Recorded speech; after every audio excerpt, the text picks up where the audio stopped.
This podcast is a proud member of the Unidentified Network.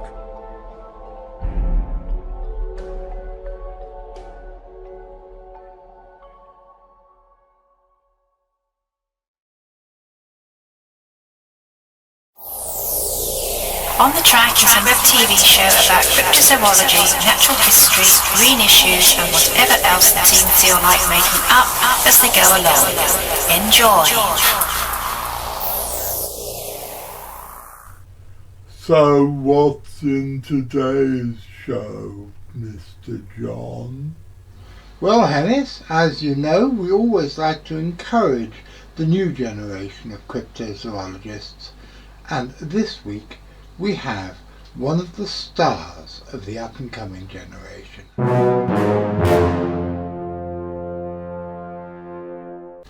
Hello ladies and gentlemen, my name's John Downs, I'm the director. Hang on, what's happening over there? It looks like we've been transported to a particularly posh part of the home counties. And now, and in colour, it's time for Gwen Dibley's Words of Wisdom. If you love your son, give him plenty of cudgel. If you hate him, give him plenty of dainties.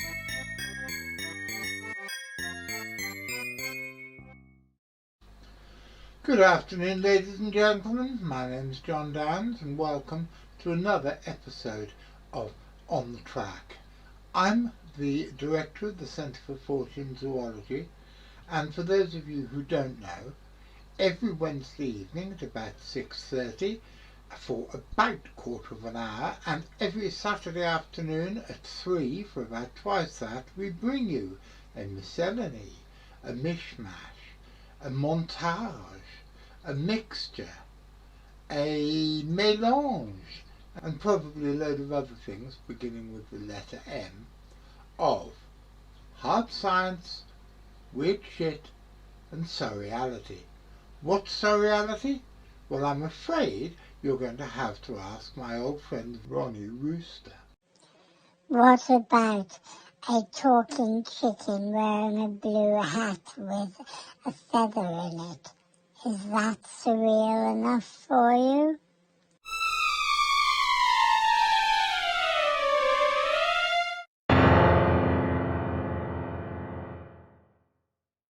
Well, ladies and gentlemen, as regular viewers will know, we're always doing our best to encourage the next generation of cryptozoologists, and I'm very pleased to be able to introduce you to a very interesting young man who I met fairly recently through the community that's built up around Daniel Barnett, his family and his crew. Ladies and gentlemen, I want to introduce you to the presenter of the I Talk Cryptids podcast, Harlem. As you know, I met you, Harlem, through Daniel's group. But tell me, how did you start in cryptozoology in the first place? Well, I suppose ever since I was a little child, I've always been interested in the subject of the Loch Ness Monster, Bigfoot, more so the common ones from watching all these American shows such as Finding Bigfoot, Monster Quest. So it really kind of sparked my imagination with the whole cryptid world. But I suppose with the channel I run today, that all started when I had my encounter with this thing in a woods that is still pretty close by to me. But I ended up meeting my friends. We planned to build a bushcraft shelter. One of my friends said, "You need a perfect forest. It's out of the way, and nobody really goes there except for me, our dog walker." So we're like, right, that's perfect. So we met up at our local shop, and he took us to this forest, and it was private. At least the entrance that we got over was private. It's barbed wire. We climbed over the fence, but it wasn't long after. When we're walking up this kind of mound in the forest, one of my friends spots movement in the distance. So we'll all look over there, and there's this. I suppose It was similar to the Velociraptors from the Jurassic Park movies, just a bit smaller than that. And we were terrified. We watched it. It never made eye contact with us, but we watched it run into the tree line. So obviously we were scared. We ended up running back to my house. But we all said, this resembled a dinosaur. Nowadays, I'm not really mate to those people, although they did think that this was a deer somehow. Nothing like one, of course, but since then I've come to the conclusion that it wasn't a blood and flesh being, it was an imprint of what could have been there. But obviously with something like that, I'm not 100% sure if that's the case. I just don't know. So whereabouts in the country was this? This was at the northwest, very close to the city of Lancaster, here in Lancashire. Because I have heard a few people reporting seeing what they thought were dinosaurs, and they usually, for some reason, do seem to be in the north of England. And I wonder why. Yeah. If I was to imagine, I think the kind of the landscape here is very fitting. It's a lot more mountainous than where you are in the south. You've got places like the Peak District, the Lake District, the Highlands, all these rocky, mountainous, hilly areas, which would be perfect because it's not flat ground. You're going to be able to hide a lot more if it is a blood and flesh phenomena. But like I said before, you don't know. Have you collected any other records of things like that in that area? Well, there was one case near here in a forest called Delamere, which is known to have lots of strange things happen. And apparently it was very similar to a raptor, what they saw in Delamere. The only thing that gets me is the source it comes from. A particular person, which I imagine you're familiar with as well, John, but I will not mention their name here. Oh, her. She who shall not be named. Yeah. Which kind of is annoying, but because she's a big name, you never know, some reports might be real. But it's just different. I wouldn't believe her if she told me today was Thursday and it was raining. But yeah, there are all sorts of strange things in Delamere Forest. I know people independent of she who should not be named who have seen strange things there. Yeah. No, it is very strange there. We hope to go there one time because obviously I do like to try and get a bit everywhere around the UK so I can investigate, get my like into which places I think could definitely hold something of that kind of nature. Did you have any more strange sightings after that?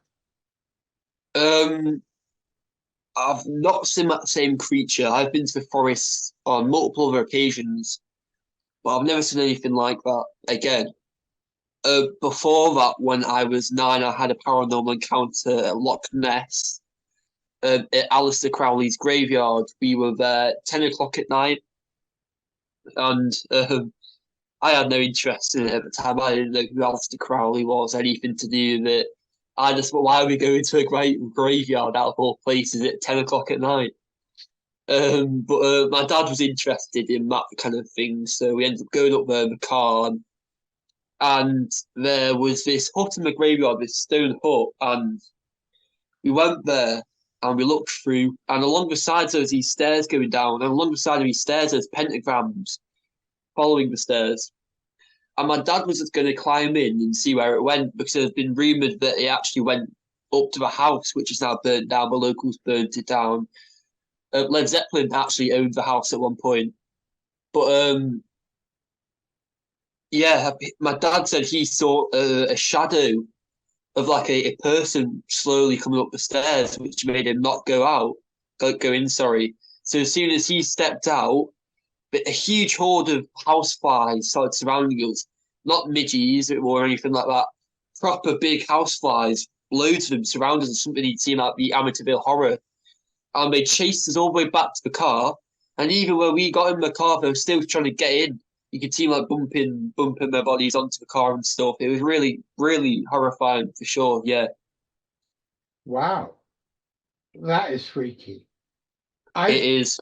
I've heard other things from that stone hut. There is one of my acquaintances. I did a 3-part interview with him years ago. And this is a Scottish witch called Leanne. And I did a long interview with her some years ago. And apparently she and, I can't remember the story now, she and her then boyfriend and somebody else spent the night there, and they had something shadowy and huge rushing through the building and out into the graveyard and disappeared. But I tell you what, even at the age of 9, you were braver than I was. I'm damned if I would spend the night there. Oh gosh, yeah, no, very creepy. I mean, like I said, the only reason we went up there was because I had this fascination with the Loch Ness monster. That's why we were at a campsite right next to the loch. But I wasn't thinking anything like that was going to happen. Well, that's pretty far out. It's a really good experience. I mean, definitely, yeah. I've been to Loch Ness a couple of times, but never had even the slightest paranormal experience. Yeah. It's a weird place, especially with all the quartz that's underneath in the loch. It kind of could have something to do with it. Because I know when I went to kind of chase the big tower, the Cold War tower, when I went there's loads of quartz around that area, like big chunks of it, which is really strange. So if that could have something to do with the things seen there, possibly, I don't know though. Well, like you, I always try to look for rational scientific explanations. And I'm sure that a lot of the things that people repeatedly see are somehow linked to the geology of the area and what stones and what minerals are, in the area. It's a sort of an extension of Lethbridge's stone tape theory. The recordings are somehow the stone of the area picks up and then can play back when the right stimulus comes. And I think that's a very, very important thing. There's something that should be studied far more. That's why with the guys who are investigating the dragon sighting down in Surrey, I'm trying to get them to check the whole area to see if there are any magnetic anomalies. In fact, that's what I say to anybody doing anything that's not straightforward flesh and blood. Always check if there are magnetic anomalies and if there are any geomagnetic anomalies which can affect dowsing rods and things. Because I don't think any of this stuff is magic. I don't think it's hocus pocus. It's just science that we don't understand yet. Yeah. So then you started your podcast. How long has that been going now? It's probably been going for a good year and a half now, maybe even 2 years. But it's only probably in the past year that I've properly started to do stuff on it, proper research. Because at first it's more so just going to my local woods and filming and talking. But now I've got somewhat big on it. I've really started to get down on the main research, as you know, stuff behind the scenes that's been going on. I've really been trying to get down onto that.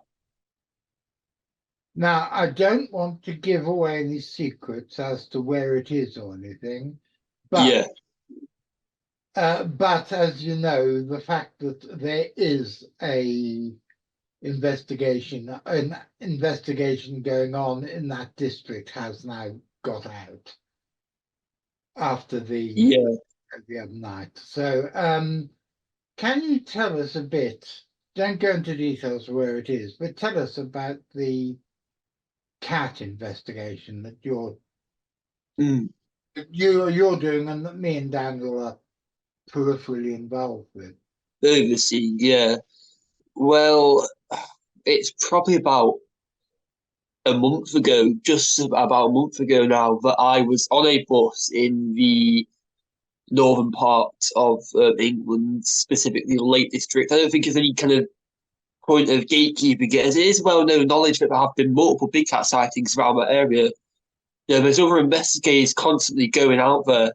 So I think there's no point of gatekeeping the wider region. Don't give out the main details. That's it. But I was on the bus. I was going to Grisdale to have a look at it. There'd been a Bigfoot report there from Bigfoot report up in Grisdale. So I was going to go to that area, probably film stuff, and yeah.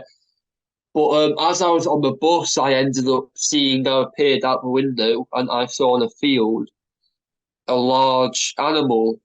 It looked like a panther. Now I look at it, and it was running, and it jumped over a dry stone wall, which is pretty tall. And then it hopped over another fence, and it was running.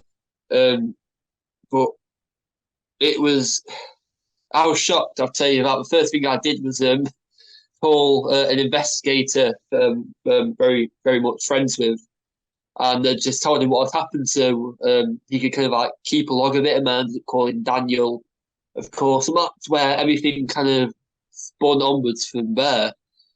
And then the same person who I told about my sighting, Mick McLaren from the Winter Hill team, he ended up inviting me along to another place in the Lake District where there had been some killings. So we ended up going up there. We looked around, very strange. You could tell that whatever had been doing it had been coming back to this area. As all the animals what had been killed were different, what do you call it? Like they were all decomposing, but like you could tell some were fresher than others. Some were just bones and wool. Some were pretty much full bodies. So it was very weird. And even in different parts of the field, you could see where these sheep had been dragged up to this wall and killed. So it was very strange. And so after that, I ended up going the day after by myself to try and collect some DNA, which unfortunately didn't really work due to the damn posts and stuff, not being able to get it to Daniel in time. But I found potential scat, which was really interesting. I know Daniel does have some photos of that. And I kind of collected some of the neck and wool from where these bite marks had been. And I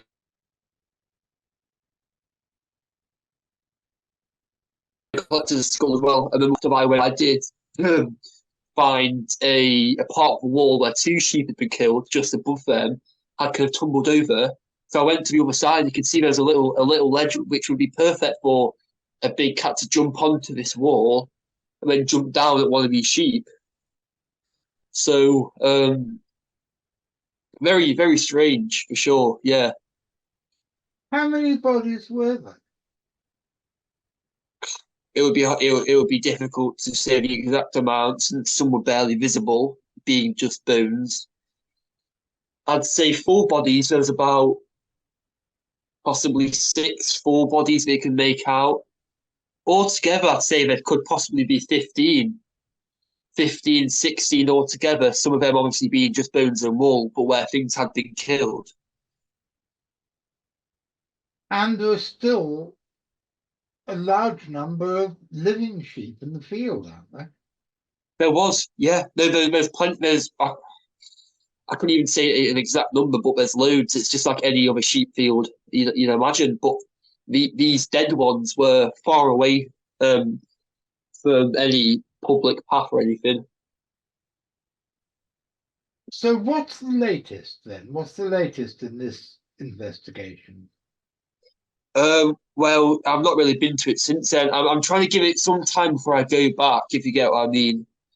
Because obviously, a week from when I first went there, nothing had happened. So I'm giving it a good few possible weeks until I return to see if there are any new ones or any tracks or anything like that that would give me a clue. And there's some confusion, isn't there? Because there's been several different accounts from the same person about the landowner. Yeah. Well, when me and Mick first went up there, he told us how he walks his path regularly, and what he constantly found these sheep dead. In one instance, one was even alive with a massive part of its stomach ripped open. And the person who originally met said he tried to tell the farmer, but the farmer wanted nothing to do with it. And then when the witness ended up having a talk with Daniel, he told Daniel a completely different story, saying he'd spoken to the farmer and it was a fox. But obviously, you've seen the images, John. It's clearly not a fox. A fox could do anything like that. I mean, normal house cats scare foxes away, so I doubt a fox would be able to kill that many sheep. I'd be very surprised.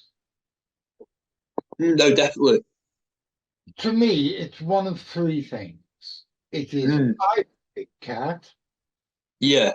it's one or more feral or semi-feral dogs, or it's people for some reason that at the moment's unknown. That's the thing. I don't think it could be people, because when you look closely, it's too savage how they've been killed. It's something you'd only suspect from an animal. I'm wondering. But Sorry, carry on. Even the bones of the legs, you can tell have been licked off. Like the flesh has been licked off, which is something a cat does. The flesh on the leg bones has been completely licked on the majority of them. Oh yeah, all cats are like that. Even little Lilith here, she licks. Her tongue's like a rasp. Yeah. And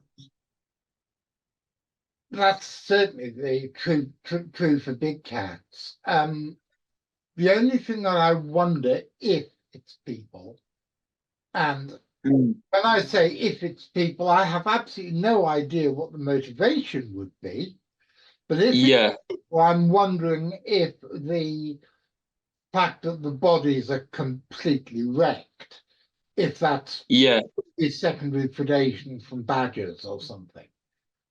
But my personal thought are, especially as on at least three of the sheep that you photographed in such detail, it looks like the muzzle has been chewed away. And it's one of the ways that big cats kill is by clamping their jaws over the muzzle and suffocating their victim. Yeah. I mean, on a lot of the sheep that you could make out, the muzzles had been, like the flesh had been taken off of it. There was one photo which the witness had taken from his field with this really fresh sheep, but the muzzle was the only thing on it that had been really marked. Really, all the flesh of the muzzle had been taken off. Then with the ones we found about the 1, 2, 3, and a possible fourth one with the muzzles which had been marked. So it was strange. Yeah, the muzzles had been definitely eaten away, whatever you kind of call it.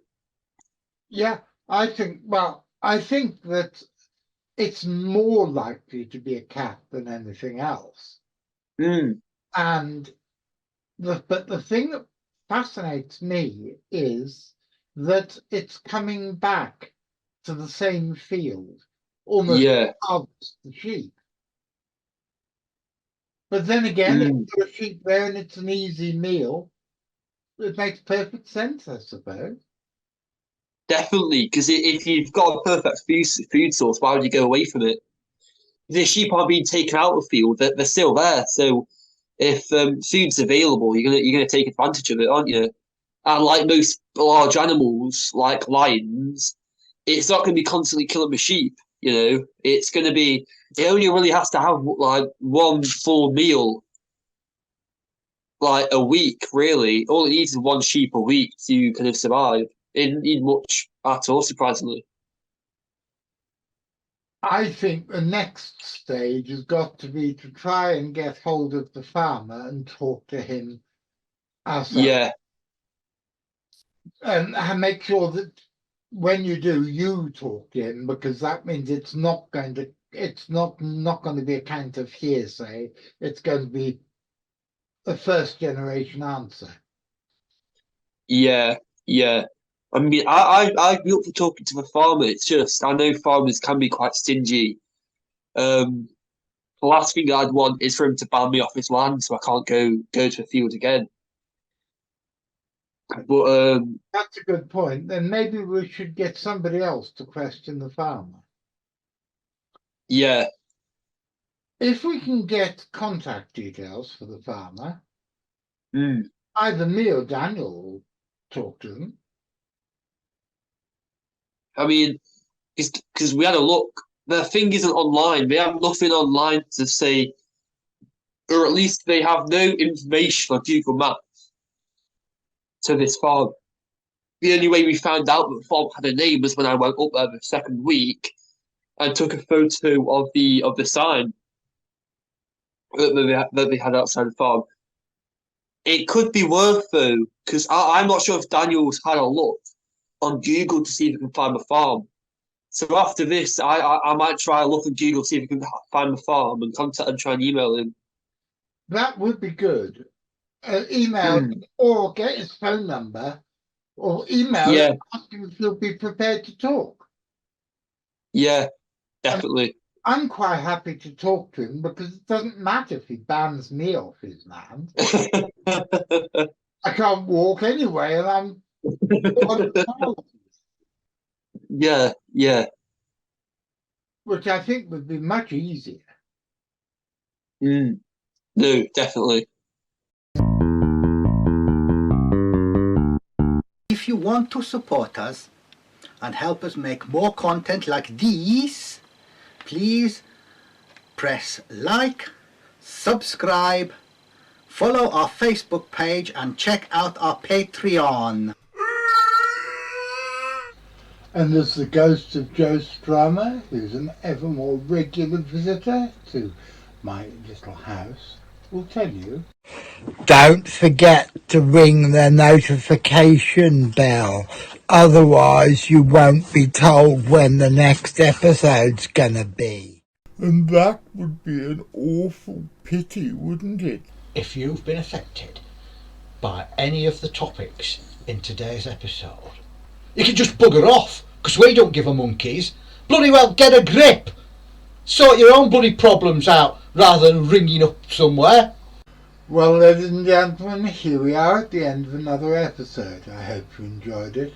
I want to say a big thank you to Harlem Smith for being my special guest this time, and to V. McCrinnan for all the stuff that he has been doing behind the scenes, and to my producer Louis, and to my Deputy Director Graham Inglis, who also is my carer and looks after me on a day-to-day basis, because as you probably know by now, I am mostly in a wheelchair and I can't walk properly. And also a big thank you to Gwyn Palmer, the Assistant Director of the CFZ, who does more and more work and doesn't get enough thanks for all the different things she does. And of course a big thank you to my co-presenter Lilith Tinkerbell. And I can hear Archibald the dog in the next room barking away, insisting that he deserves a credit in the show. I'm going to be back on Saturday What am I going to be talking about on Saturday? Well, it all depends. I've got at least 2 interviews that I'm doing this weekend, so I can't actually tell you what I'm doing on Saturday. I can tell you that V and I will be back on Wednesday with more strange shells tales from the world of the testudines. That's tortoises, turtles and terrapins to you, Buster. And I hope you're going to enjoy it. Now, I hope, Mr. McCrillan, that you're going to be there watching, because I'm going to be there doing the live chat and all the other stuff that I do. So, Mr. McCrillan, assuming that you're going to be there watching me while I'm doing all the things I do, then I'll be seeing you.